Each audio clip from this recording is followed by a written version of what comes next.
Di sini saya akan menjelaskan tentang modul pertemuan 8 yang berjudul Kebutuhan Teknis Pengguna yang Menggunakan Jaringan. A. Komponen hardware. Hardware atau perangkat keras komputer adalah semua jenis piranti atau komponen komputer yang bagian fisiknya dapat dilihat secara kasat mata dan dirasakan langsung. Contohnya seperti end-device atau perangkat akhir. End-device merupakan perangkat yang digunakan oleh sisi pengguna user. End-device atau perangkat akhir mengirimkan data melalui jaringan dan diterima oleh perangkat akhir lainnya. Contoh perangkat akhir seperti komputer, laptop, handphone, dan printer. Yang kedua, intermediary device atau perangkat perantara.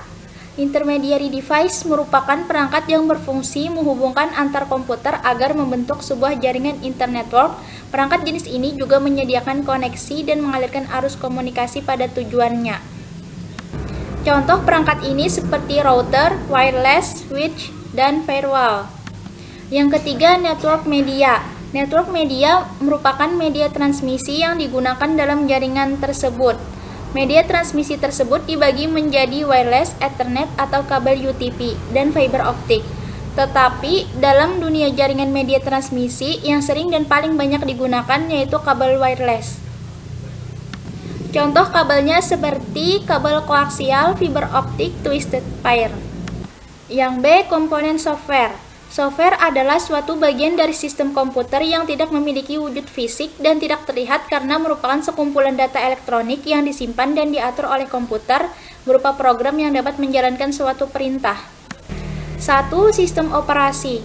Sistem operasi adalah sebuah perangkat lunak sistem yang mampu mengelola sumber daya dari software dan hardware agar dapat berjalan dengan baik serta memudahkan proses interaksi dengan pengguna atau user.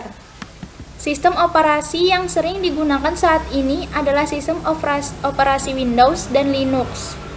2. Protokol atau aturan. Protokol jaringan menyediakan sarana bagi komputer untuk berkomunikasi di jaringan. Protokol jaringan menentukan opsi pengkodean pesan, pemformatan, enkapsulasi, ukuran, waktu, dan pengiriman. Protokol yang digunakan pada saat ini adalah TCP/IP. C. OSI model dan TCP/IP model. Model OSI dan TCP/IP adalah model atau arsitektur yang dijadikan acuan dasar dalam membuat dan mengembangkan jaringan networking.